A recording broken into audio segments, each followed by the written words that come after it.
See that cute little dog in the pet store window? Chances are it came from a puppy mill, a breeding facility that forces caged, neglected, and often sick dogs to churn out puppy after puppy to be sold for profit. That's how nearly all pet stores work. Meanwhile, millions of wonderful, healthy pets end up in animal shelters because of divorce, money trouble, or simply not having a home. Across America, this leads to the killing of one pet every 6 seconds. That's 10 before the end of this video, and more than 9,000 by the end of today. Despite its recent decline, overpopulation of cats and dogs remains a serious problem in the United States, a problem which has resulted in the homelessness of approximately 70 million animals. So overpopulation of dogs and cats is absolutely still an issue in the District of Columbia. We're fortunate that we do have some programs that are helping deal with bringing down the overpopulation because it was getting out of control. And for shelters, that means your euthanasia rate goes up when you have overpopulation. So we do have different programs designed to bring the overpopulation down, and we have seen a change in the last 5 years because of these programs.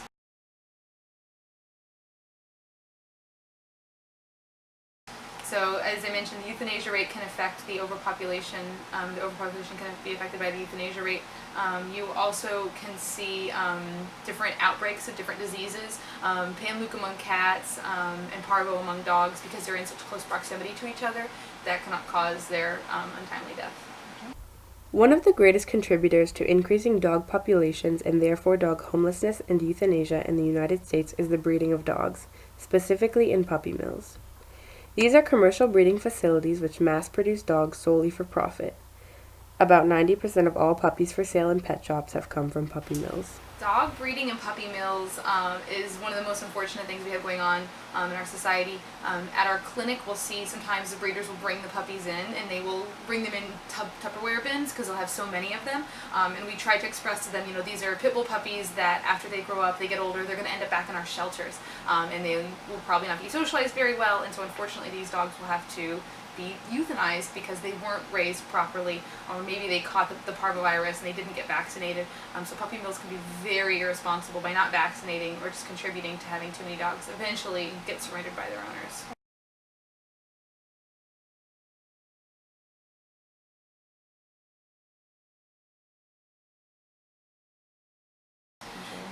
The puppy mills can be confined, the dogs can be confined to spaces that are not big enough for them to roam around, and so you can end up with bone deformities in dogs from the puppy mills. You can end up obviously with the parvovirus. You can end up with upper respiratory infections that eventually can cause them to need to be put down, or they can die on their own. They'll be standing in their own feces, their own urine.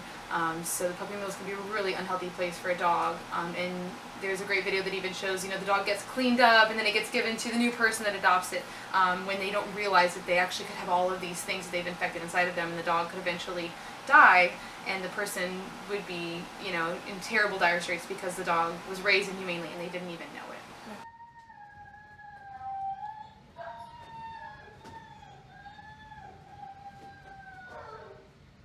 However, it is not only the animals produced by puppy mills and breeding facilities that suffer, but also animals in the shelter and on the streets. Breeding dogs in a world where there already aren't enough homes for them means that as more animals are bred, more animals in the shelter will have to be euthanized for lack of available homes.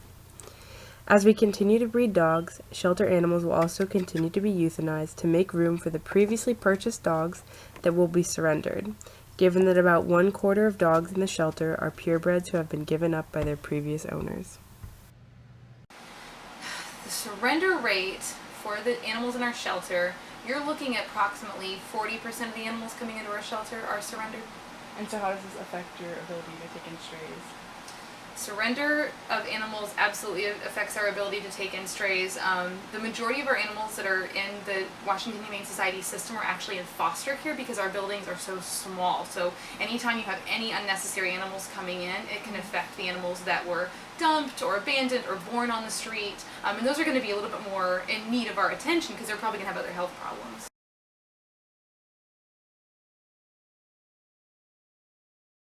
I think that there are animals that do need to be euthanized, but ideally just for health reasons alone. Other than that, I would like to see animals not being euthanized, and so anytime you can empower a person to keep their animal in their home, that is going to ideally help save one more animal in a shelter. And so we have a great program called Pets for Life. And the idea is these owners that are coming to us and saying, my dog has a urinary tract infection and I can't afford the medication. Now what we're doing is we're saying, you know what, we'll cover the cost of that medication and you can keep your pet in your home. So for a much smaller fee of covering a medication, we don't have to bring that animal into our shelter. We don't have to euthanize another animal in its place. Another way to restrict overpopulation is by using trap, neuter, release. Trap, neuter, release, or TNR, has proven to be a successful program for controlling feral cat populations without having to euthanize any animals in the process. So in addition to the Pets for Life program, we also do the Trap, Neuter, Release community cat program. And so that's another way. You have these animals coming in that are feral. They don't want to be handled by humans. They don't want to be inside. Those previously had been put to sleep. And now instead, they get spayed, vaccinated, and returned back to whomever was feeding them outside. So one more way you can avoid euthanasia and keeping animals happy. And are there any effects of TNR on the feral populations besides just the numbers, like their disposition? There is absolutely effects. What we're seeing is that there's two things that cats can contract if they're not spayed and neutered, and that's feline leukemia and then FIV, which is the cat equivalent of HIV. By spaying and neutering, you reduce those rates amongst feral cat populations, which then also is going to reduce the rates amongst the owned cat populations, cats that are going outside and mixing and mingling with these cats.